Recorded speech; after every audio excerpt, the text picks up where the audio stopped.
Hoje vamos falar um pouquinho da festividade de Hanukkah. A gente vai ter 2 shurim, se Deus quiser. Hoje focando na guerra que levou o milagre e semana que vem sobre o próprio milagre das velas. Vamos resumir a história de Hanukkah. No ano de 3442, os gregos eram um império gigante, eles dominavam a maioria do mundo e não se cansavam de tentar conquistar mais territórios para aderirem à cultura deles. Eles tinham o imperador Antíochos e o que eles queriam divulgar é o conceito do helenismo. O que se trata o helenismo? O que é a cultura helenista? É uma cultura focada no corpo humano, no físico. Tanto que se a gente vê a mitologia grega, os, por assim dizer, deuses do Olimpo, são todos seres humanos perfeitos, por assim a gente pode dizer, fortes, belos. E a ideia deles é que o ser humano está acima de tudo. Absolutamente tudo. Embora eles não neguem uma criação divina do mundo, mas eles dizem, assim como muitos filósofos judeus da antiguidade, que o mundo não tem nada a ver com Deus. Deus não controla o mundo, Deus não rege nada. E estamos aqui para curtir e aproveitar. Quem é da elite curte, quem não é da elite serve àqueles que estão acima. Isso também é as Olimpíadas. O Rebbe de Lubavitch se opôs muito aos judeus participarem das Olimpíadas, não só como atletas, mas também patrocínios, etc., porque as Olimpíadas, hoje em dia é um evento esportivo apenas, mas na antiguidade era focado em mostrar a beleza do corpo humano, sua força, seu poder, sua capacidade. Com relação aos judeus, o que os gregos queriam? Os gregos não queriam acabar com o povo judeu fisicamente. Não é como a história de Purim, que o Haman queria destruir todo o povo com espadas. Os gregos queriam destruir a nossa alma, nossa essência. Eu não sei falar qual é o pior, porque destruir a nossa essência é um castigo eterno. Nós, nas rezas, no que a gente acrescenta em Hanukkah, a gente menciona que eles queriam nos fazer esquecer a Torá de Deus. E como está escrito lá, esquecer a tua Torá, falando para Deus. O que quer dizer a tua Torá? O grego não se opunha ao judeu sentar e estudar a Torá. Quer estudar o Talmud, quer estudar o próprio Humash, a Bíblia, não tem problema. Mas eles falavam, não vem me falar que Deus que deu essa Torá, que isso é cultura divina, que isso é sabedoria divina. Eles eram contra isso. Quer comer caché? Por favor, não tem problema. Mas não mistura Deus nessa equação. Não tem Deus. Eles eram a favor da tradição. Algo belo, vejam.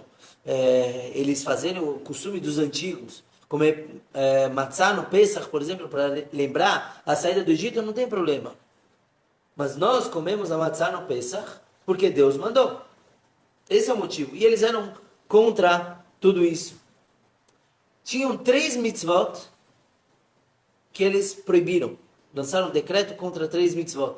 Que é a mitzvah do Shabat, a mitzvah do Brit Milá, que é a circuncisão, e a mitzvah do Kiddush HaChodesh, da santificação do mês. Por que justamente essas 3? Então vamos lá. Shabat, a gente parar no 7º dia, no sábado, e rezar e não trabalhar. O problema deles com isso, eles são a favor de ter um dia de descanso. Mas eles não entendem a gente fazer isso porque Deus descansou na criação. Como a gente falou antes, não mistura Deus. Não vai cumprir Shabat porque Deus mandou. E Shabat é uma mitzvah muito preciosa para o povo. Sabe, a pessoa fala, vou começar a cumprir mais Torá, mais mitzvot, mais ações, mandamentos da Torá. A primeira coisa que passa na cabeça é o Shabat. Também quando a pessoa tem medo de se aproximar, o medo dele geralmente é o Shabat. Um dia que não deve ter celular, computador, televisão. Quer dizer, Shabat é uma mitzvah muito preciosa para a gente. Milá, a circuncisão, Brit Milá, é uma mitzvah que se a pessoa não tem Deus, então ela é doida, é mexigna, maluca. Por quê? Você vai pegar um bebê com 8 dias e fazer uma cirurgia nele? Espera 5 anos, ele está maiorzinho, anestesia, não sei o quê. Espera 13 anos, como nossos primos. Por que com 8 dias? Se a pessoa não tem Deus atrás disso, dessa mitzvah, então ele não vai cumprir. Não tem porquê. Tradição pode esperar um pouquinho. E, infelizmente, já vi muitas pessoas da comunidade falando que esperaram um mês, o bebê está um pouquinho mais forte. Na verdade, é um equívoco, porque com relação à cicatrização dessa cirurgia, é muito melhor com 8 dias. Mas não vamos entrar agora nessa questão. Então, eles foram contra o Brit Milá, contra a circuncisão também. E a terceira mitzvah, Chodesh, o Kiddush HaChodesh, a santificação do mês, por que eles lutaram contra? Como que era a santificação do mês? 2 testemunhos vinham em Israel, a lua nova, eles tinham que ir até Jerusalém, e lá no tribunal eles relatavam como que eles viram a lua, e aí o tribunal santificava aquele mês, quer dizer, o início do mês, e bora, trocamos a folhinha do calendário. Em épocas onde não tinha como você imprimir e espalhar para todo mundo. E por que os gregos foram contra isso? Porque se a gente não tem essa santificação do mês, então não tem como fazer nenhuma festividade. Se eu não sei quando começou o mês, como eu vou comemorar o Rosh Hashanah, que é o início do ano, se eu não tenho o cálculo do mês anterior, o Yom Kippur, que é no 10º dia, e assim por diante. Todas as festividades, nós não temos como comemorar sem essa santificação.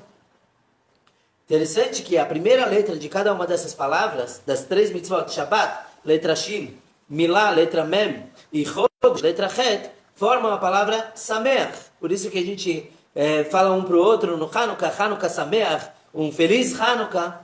Tem essas 3 mitzvot dentro, porque eram especificamente essas 3 mitzvot que os gregos decretaram e proibiram elas. Muitos do povo, chamados de Mityavnim, judeus helenistas, eram judeus que aderiram à cultura dos gregos, eles eram a favor, eles davam para os seus filhos os nomes dos gregos e curtiam tudo isso. O judaísmo deles era só uma identidade, eu sou judeu, só isso. Eles não tinham mais quase relação com isso.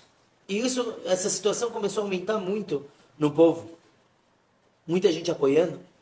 Então, veio Matitial, que era o sumo sacerdote da época. Ele não era o sumo sacerdote ativo, que estava no templo trabalhando, porque até nisso os gregos mexeram, eles colocavam o sacerdote que eles queriam lá. E geralmente era uma pessoa que pagou propina para estar lá. Quer dizer, não era uma pessoa correta. E esse Matitial, ele juntou os seus filhos, 5 filhos, e eles decidiram começar uma rebelião contra os gregos. Eles se levantaram, juntaram os poucos que podiam participar, que queriam ir com ele, e ele criou o time Maccabi. Maccabim, os Macabeus, que é o acróstico do Pasuk, do versículo Mi kamocha ba'elim Hashem, quem é como tu, Deus, nos mundos superiores, e eles foram batalhar contra os gregos. E aí a gente recita na reza tanto na Amidah, 3 vezes por dia, tanto no Birkat Hamazon, a gente conta como que os macabeus conseguiram expulsar o exército grego, o império grego, da terra de Israel. Poucos lutaram contra muitos, santos contra pessoas impuras, e aos pouquinhos, mas de forma muito milagrosa, eles conseguiram limpar a terra de Israel. Quando isso aconteceu, eles foram para o templo sagrado, tiraram as imagens e estátuas que lá estavam e falaram, bom, vamos começar o serviço. E eles foram acender a menorá, o candelabro, esse sim já muito famoso. Inclusive, a gente mencionou na aula sobre o Beit HaMikdash, que muitos dizem que o candelabro era assim, com braços redondos. O Rebbe de Lubavitch diz que o candelabro eram com os braços retos, isso apoiado no Maimônides, etc. Então, quando a gente vai desenhar a menorá, tem que fazer ela com os braços certinhos. Então, eles foram acender a menorá e eles precisavam de óleo puro. E cadê o óleo puro? Os gregos fizeram questão de purificar todos os óleos. O azeite para menorá, ele era lacrado com lacre do sumo sacerdote, e os gregos violaram todos os azeites que tinham no templo. Eles tinham um propósito muito profundo para isso. Violar o azeite quer dizer violar a própria identidade judaica, se Deus quiser. Na aula que vem vamos falar um pouquinho mais sobre isso. Então eles começaram a procurar azeite para acender a menorá, encontraram um pequeno pote. Tá bom, vamos usar isso que a gente tem aqui e acenderam a menorá. E por milagre, aquele azeite que deveria durar apenas um dia, durou por 8 dias e por isso nós comemoramos 8 dias da festa de Hanukkah. Até a própria menorá que eles acenderam, tem opiniões que dizem que não era bonita assim, que era só uma placa com varas de metal, porque a menorá em si tinha sido oculta ou roubada, então eles acenderam algo improvisado. Essa é a história de Hanukkah bem resumida. Pergunta agora é se eles podiam ter guerreado. Matitiel, seus filhos, um grupinho lá se juntaram para guerrear com armas muito precárias, se é que podemos chamar de armas, na verdade eram instrumentos agrícolas, e foram enfrentar todo um exército. Eles tinham autorização pela lei judaica para isso? O que eles fizeram é chamado de Mesirut Nefesh. Auto-entrega, auto-sacrifício. É quando a pessoa se entrega para um propósito maior. E nem sempre a pessoa pode fazer isso. Quem lembra a aula que a gente deu sobre a Atzalá, que muitas vezes o socorrista ou médico, ele corre perigo de vida para atender. A gente debateu as diferentes opiniões sobre a permissão que a lei dá para a pessoa se pôr em risco. Não é permitido. Eu não posso fazer algo que põe em risco minha vida. Isso é proibido. A principal mitzvah da Torá, como a gente falou na aula, é a pessoa cuidar da saúde, cuidar da vida. E aí a pessoa se põe em perigo, não é tão permitido. Pular, tem certos esportes que pela halachá é uma dúvida se a pessoa pode fazer. Pular de paraquedas e vai que o paraquedas não abre, tudo isso é uma pergunta muito forte pela halachá. Então a gente falou que para salvar a vida de alguém a pessoa pode se pôr em perigo.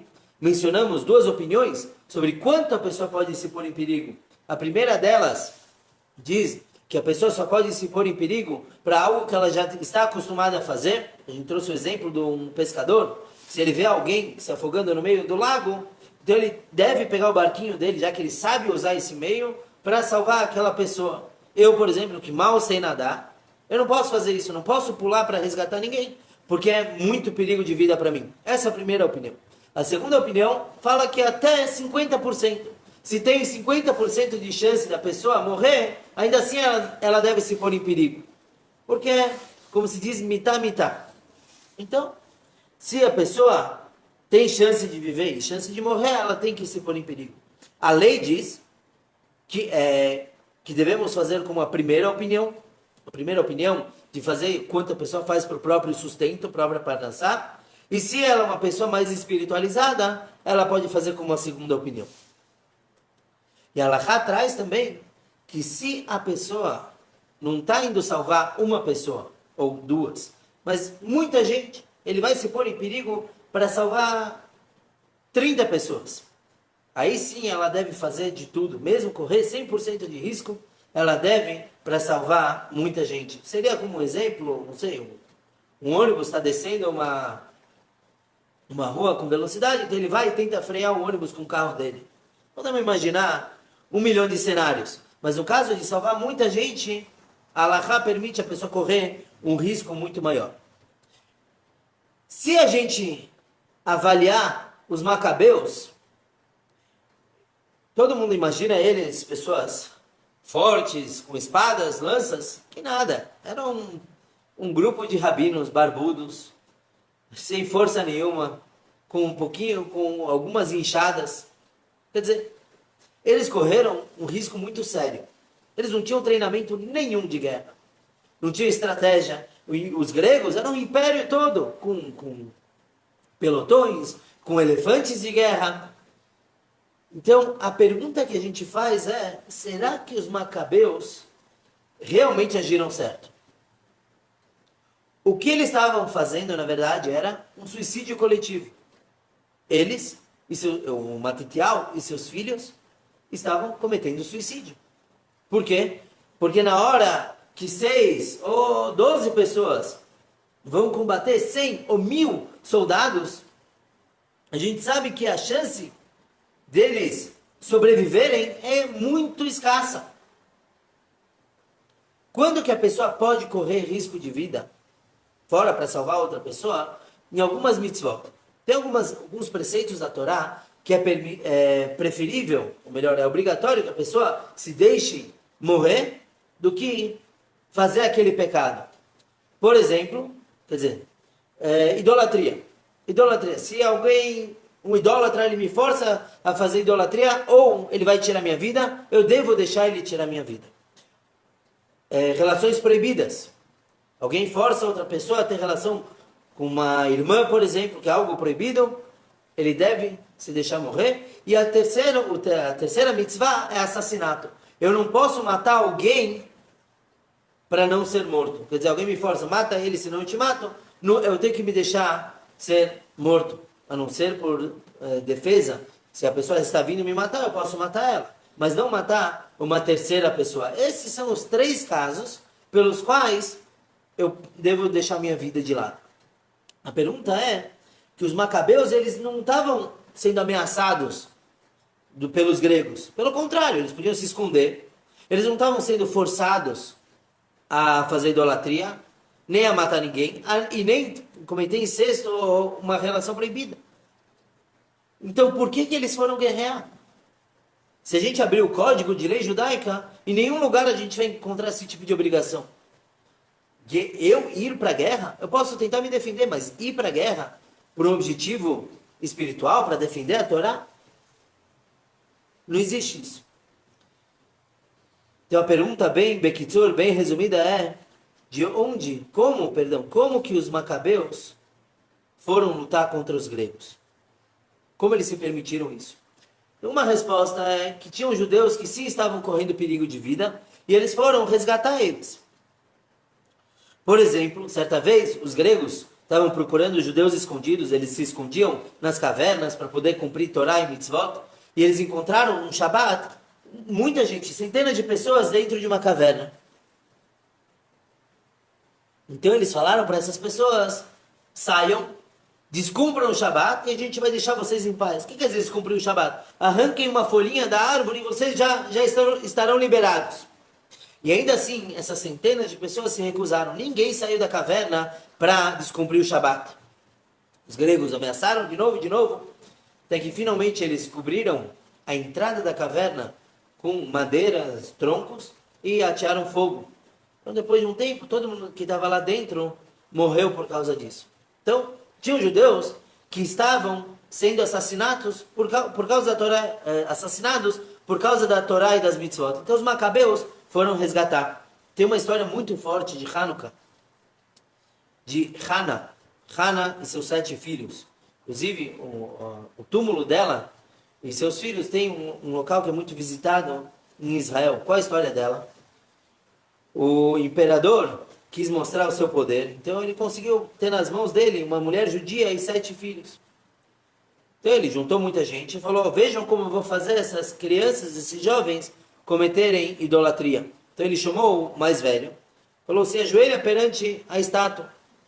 O mais velho falou, não, consta na Torá, Anochi Hashem Elokecha, eu sou Hashem, teu Deus, ele é meu Deus, essa estátua não representa nada para mim, eu não vou me ajoelhar.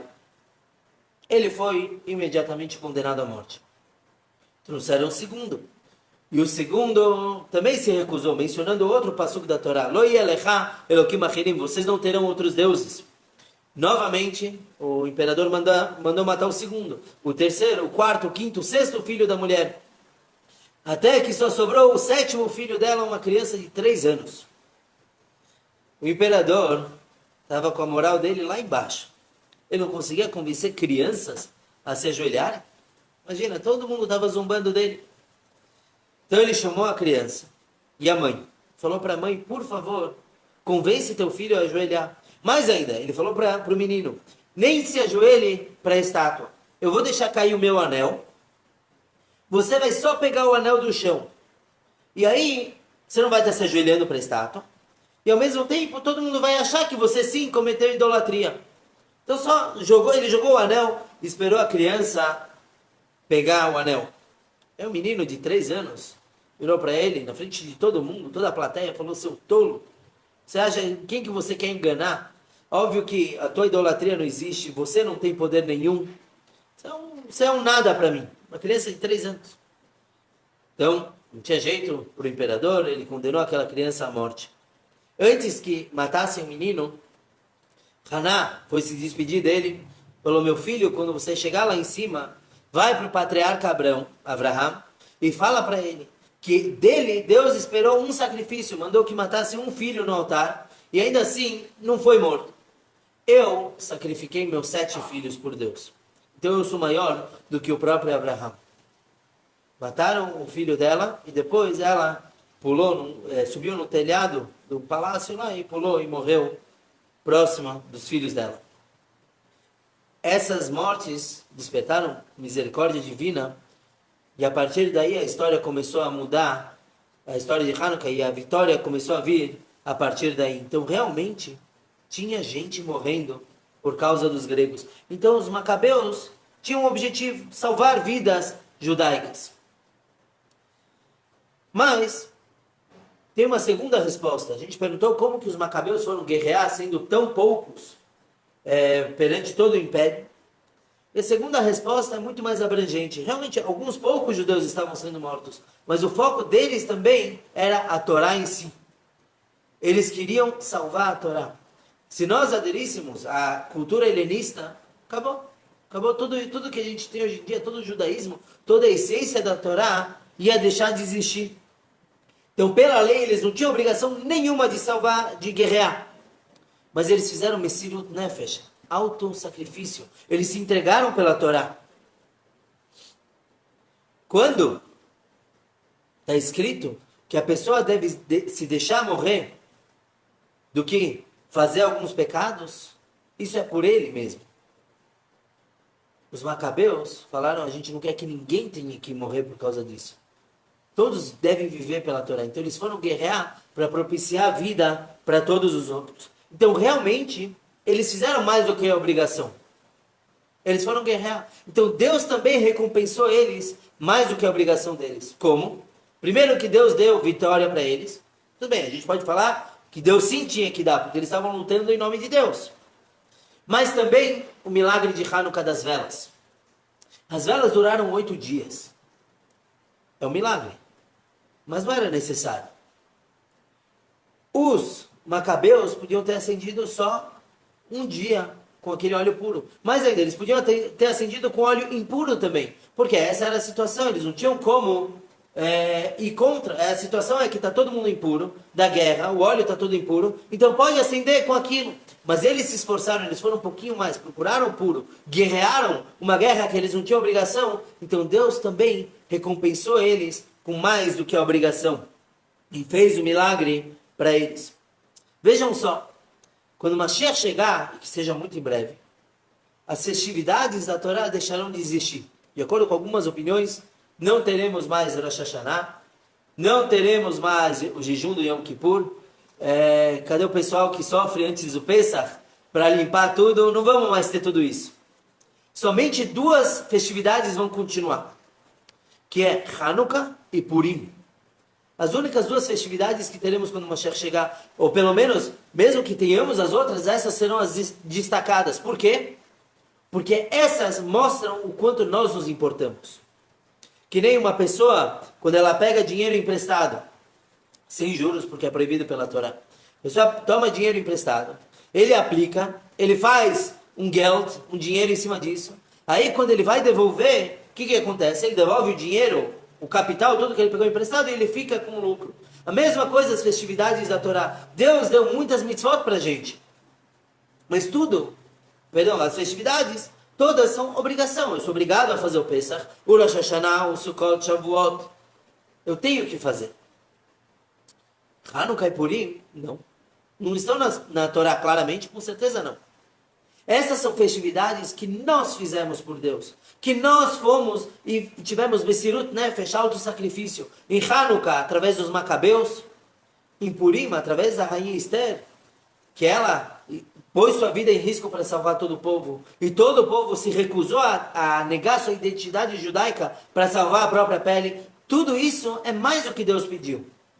Por isso, quando Mashiach chegar, essas festividades vão continuar e serão comemoradas, porque mostram não o carinho que Ele tem por nós, mas que nós temos por Ele e pelo Criador.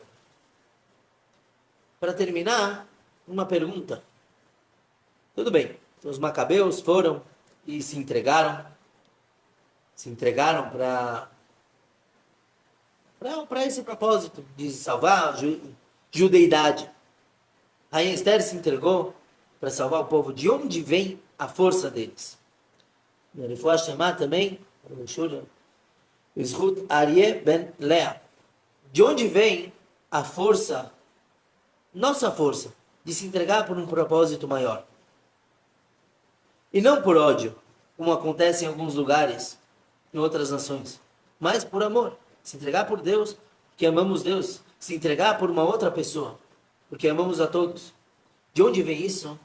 Vem do nosso primeiro patriarca. Abraão, 2 vezes na sua vida, muito mais na verdade, mas 2 vezes se nota como ele se entregou por algo maior.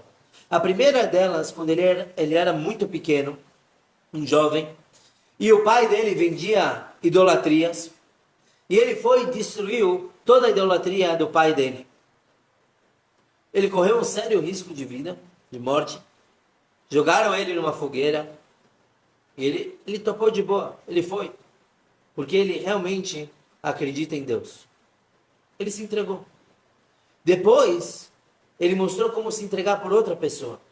Quando seu sobrinho Lot foi pego como prisioneiro de guerra e vieram avisar o Abraham, ele foi sozinho com seu escravo, Eliezer. Outras opiniões falam que ele foi com 318 pessoas guerrear, só que ele foi com muita gente, certo? 318 é bastante, só que ele foi guerrear contra 4 reis, o exército de 4 reis. Quer dizer, muito mais gente do que ele. E ele foi fazer isso para salvar algumas poucas pessoas. Ele foi se entregar. Quando o nosso patriarca fez isso, se entregou por Deus, destruindo idolatrias, se entregou para salvar a vida de outra pessoa, ele nos ensinou, ele transmitiu nos nossos genes como que a gente se entrega pelo outro. E por isso que, Baruch Hashem, nós temos tantas instituições, hoje em dia, de auto-entrega. A gente tem, eu gosto sempre de mencionar, a Hatzalah, pessoas que perdem dia e noite para salvar a vida de outros. Temos os jovens da federação, que também estão literalmente colocando a vida à disposição de salvar outras pessoas. De onde vem essa força? Do nosso patriarca Abraão. Ele que transmitiu para os macabeus, ele que transmitiu para a rainha Esther, ela está pronta a se sacrificar. Lembrando, a rainha Esther podia ficar calada e nada ia acontecer com ela. Ninguém sabia que ela era judia. E ainda assim ela se prontificou em prol de todos. E ela mesma diz na história, na Megillah, na história de Purim, como a gente mencionou, se não me engano, semana passada, ela mesma diz que ela sabia que ia perder esse mundo e o mundo vindouro. Ia queimar a alma dela. Mas não tem problema, ela se quis se entregar pelo povo. Então, depois da gente escutar essas histórias, o que nos resta senão fazer brilhar a nossa identidade judaica? Estar pronto a tudo pelo outro. A isso se resume todo o judaísmo. Enquanto que os gregos falavam, cada um curte na sua, cada um por si, nós não temos isso. Então agora a gente vai acender, a partir de quinta noite, as velas de Hanukkah, e cada dia uma vela a mais, para mostrar mais amor por Deus, mais amor pelas outras pessoas. Nós temos a capacidade de iluminar todo mundo. Nos resta somente usar ela. Ir atrás de como iluminar mais. Quem mais está precisando de ajuda? Que instituição que eu posso ajudar? Porque todos espalham luz. Que possamos realmente brilhar, ter um Hanukkah Sameach, um feliz Hanukkah, em todos os sentidos, e que possamos em breve comemorar o Hanukkah também com a vinda do Mashiach. Lembrando, se Deus quiser, semana que vem, teremos a segunda parte da história de Hanukkah, quer dizer, o próprio milagre da luz de Hanukkah, onde está a luz de Hanukkah. E então nos vemos semana que vem, Be'ezrat Hashem.